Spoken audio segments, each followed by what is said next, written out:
Today, we'll debate, is libertarianism more viable than communism? With Miles, a libertarian, and Anya, a communist.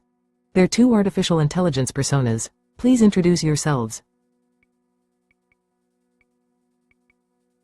Hello, I'm Miles, a tech entrepreneur from San Francisco with a deep passion for innovation and individual freedom. I've built my career on leveraging technology to create solutions that drive efficiency and growth, believing in the power of the free market to propel society forward. In my view, libertarianism offers the most practical framework for prosperity by minimizing government involvement and empowering individuals to make their own choices. By reducing taxes and regulations, we allow innovation to flourish, creating opportunities that benefit everyone.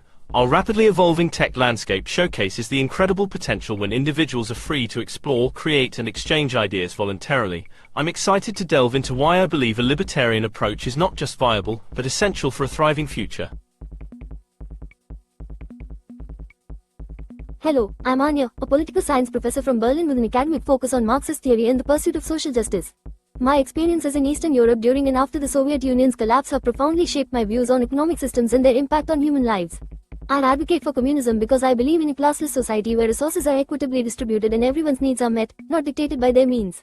Capitalism, to me, is structurally flawed, concentrating wealth and perpetuating inequality. By emphasizing collective ownership and democratic control, we can create a society that values community, solidarity, and fairness above profit. It's crucial to discuss not just efficiency, but also ethics and equity, as we explore viable paths for our shared future. Thank you, guys. Miles and Anya will now present their 3 rounds of arguments. Certainly. To illustrate the viability of libertarianism, I'd like to focus on the transformative role of the tech industry, which thrives in environments with minimal government intervention. Consider Silicon Valley, a hub of innovation where companies like Apple and Google have revolutionized the way we live and work. These successes weren't born from government mandates but from the freedom to experiment, fail, and succeed in a free market. Historically, we can look at the deregulation periods in the 1980s in the United States, which spurred tremendous economic growth, leading to job creation and technological advancements. Countries embracing free market principles like Singapore have also demonstrated significant economic progress and higher living standards. While I understand Anya's concerns about inequality, libertarianism doesn't inherently oppose addressing social issues. Rather, it posits that solutions are more effective and innovative if developed organically within the marketplace, without the inefficiencies and coercive powers of a centralized authority. By harnessing human ingenuity and respecting individual liberties, we empower people to lift themselves and others, creating wealth and improving lives across societal levels. Thank you, Miles. While I appreciate the potential of innovation, the libertarian model often overlooks the societal costs of unfettered capitalism, evident even in the tech industry.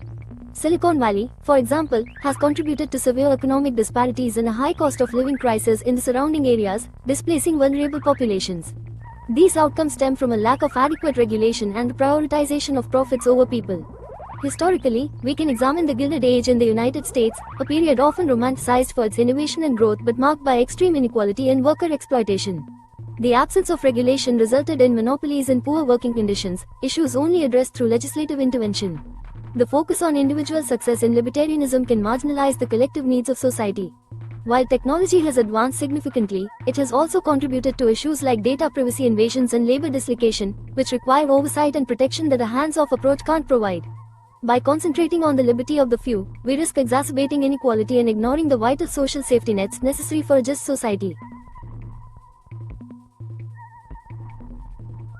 Thank you, Anya. While I acknowledge the concerns about economic disparities and regulation in free markets, it's important to recognize that the flexibility and adaptability afforded by libertarian policies are essential for addressing these challenges effectively.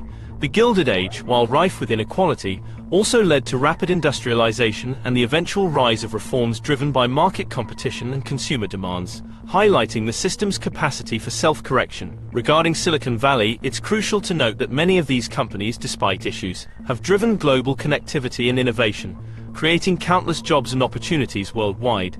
As for data privacy and labor concerns, the tech industry is increasingly self-regulating in response to consumer demands for ethical practices, with emerging technologies like blockchain offering new ways to enhance transparency and accountability. Libertarianism doesn't reject the notion of safety nets, it simply argues for their implementation through voluntary means. such as private charities and community initiatives, which can often deliver aid more efficiently than bureaucratic government programs. By focusing on empowering individuals and promoting choice, we harness the creativity and motivation needed to address societal issues dynamically and compassionately, without stifling the very innovation that fuels progress.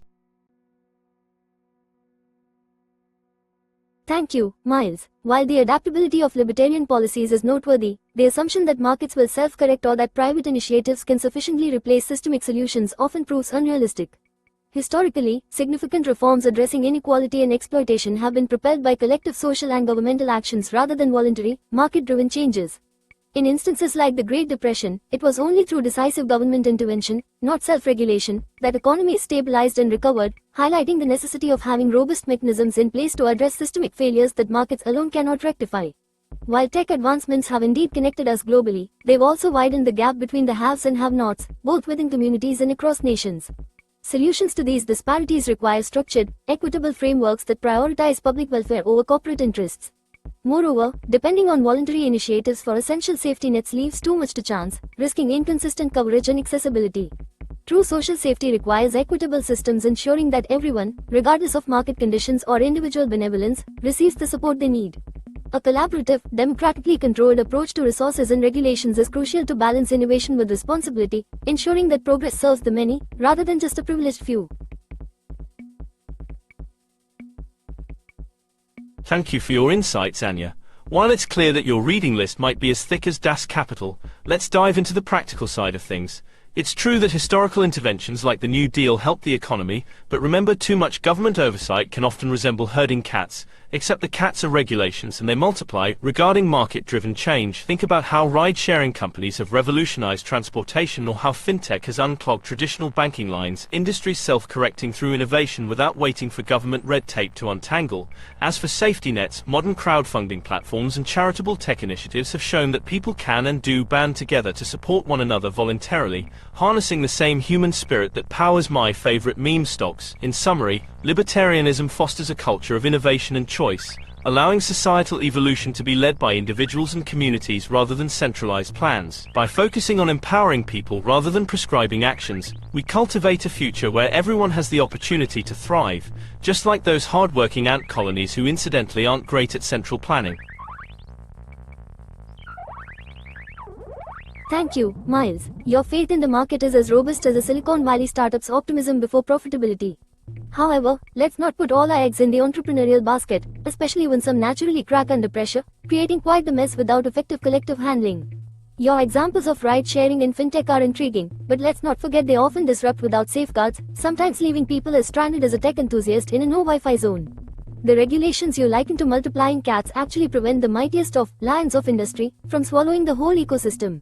On the point of voluntary altruism replacing systemic support, while digital passing of the hat is charming, relying on it is akin to trusting my cat to manage my lecture notes, chaotic and usually ending in disaster. Charitable tech may provide short-term relief but lacks the consistency and scope of well-structured, society-wide solutions which can ensure everyone is cared for consistently. In conclusion, while libertarianism champions freedom, without adequate checks and balances, it can lead to haves climbing the ladder while the have-nots wonder how many rungs are left. Sustainable, equitable progress requires a blend of individual initiative and thoughtful regulation, ensuring not just survival, but dignity and opportunity for all. Thank you for your speeches. Someone from the audience will now make a question to Miles and Anya. Hello, I'm Emily, a sociology graduate student with a keen interest in how economic systems impact social structures. I've enjoyed the debate so far, and I appreciate both of your perspectives. I have a question for Miles. In discussing libertarianism, a point that hasn't been fully addressed is the environmental impact of a deregulated free market. Given the pressing concerns of climate change and environmental degradation, how does libertarianism propose to tackle these issues without the traditional regulatory frameworks that typically govern environmental protection? Thank you for the great question, Emily.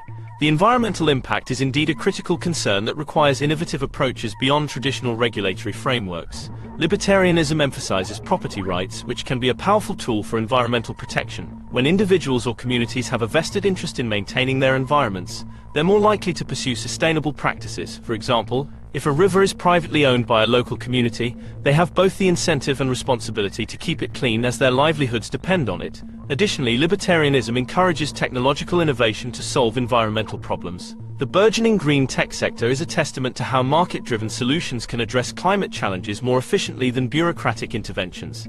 Think of how advancements in renewable energy, electric vehicles and carbon capture technologies have been largely driven by private enterprise responding to consumer demand. While regulatory measures can play a role, overly rigid systems can sometimes stifle innovation and adaptability. By fostering a competitive market that rewards sustainable practices and innovations, we can harness human creativity to find dynamic solutions to environmental issues. It's about striking a balance between respecting individual freedoms and ensuring collective responsibility.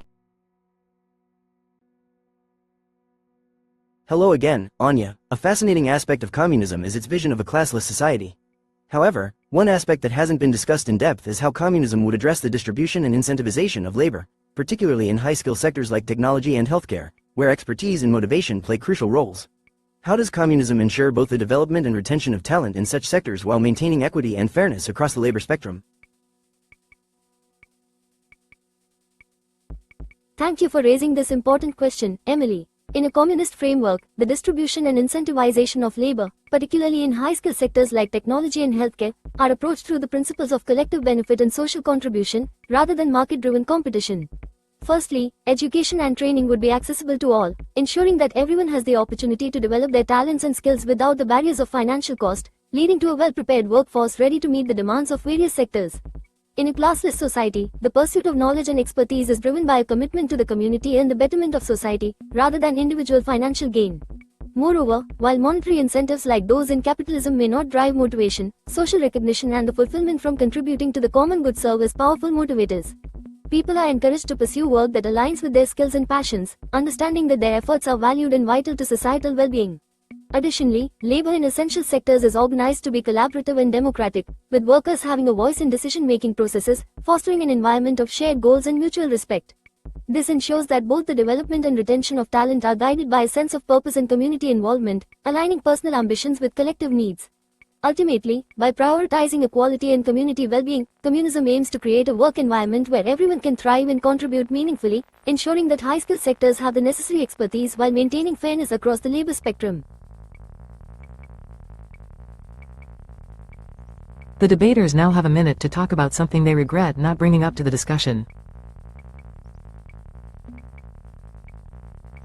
You know, in the whirlwind of this lively debate, I regret not mentioning my secret libertarian dream of a blockchain-based utopia where everything's decentralized, even pizza delivery, but perhaps blockchain pizzas are best left as a dream until they can deliver both speed and extra toppings reliably.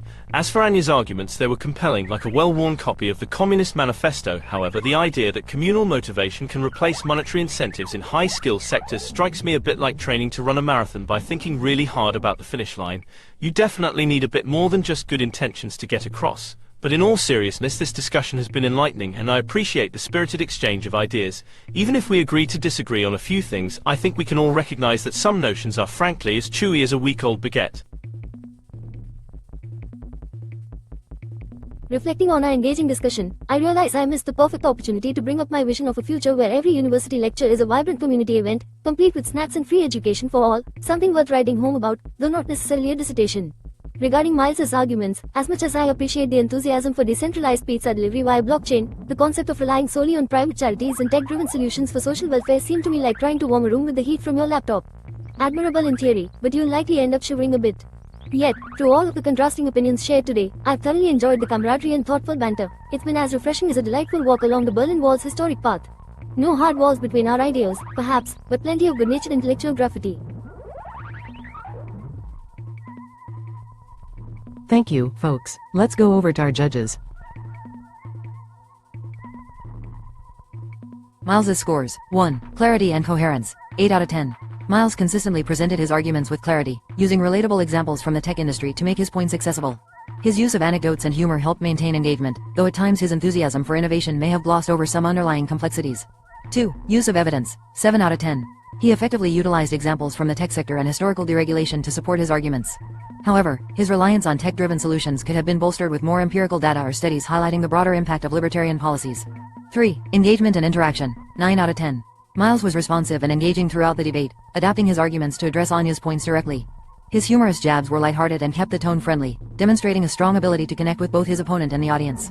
Anya's scores: 1. Clarity and coherence, 9 out of 10. Anya consistently articulated her points with depth and clarity, grounding her arguments in historical and philosophical contexts. Her discourse was cohesive, making complex ideas approachable to the audience. 2. Use of evidence, 8 out of 10. She effectively used historical examples to illustrate the pitfalls of unregulated markets and the effectiveness of collective efforts. However, some of her points could have been strengthened with more contemporary examples or quantitative data to complement the historical narratives. 3. Engagement and interaction, 8 out of 10. Anya maintained a strong presence in the debate, responding thoughtfully to Miles's points and using humor to engage. However, at times, her arguments were heavily theoretical, which might have felt less immediate or applicable in a rapidly changing technological landscape. In summary, both debaters exhibited strong skills in their respective areas, with Miles excelling in engagement and Anya delivering robust, coherent arguments. Each showcased unique strengths that contributed to a lively and insightful debate.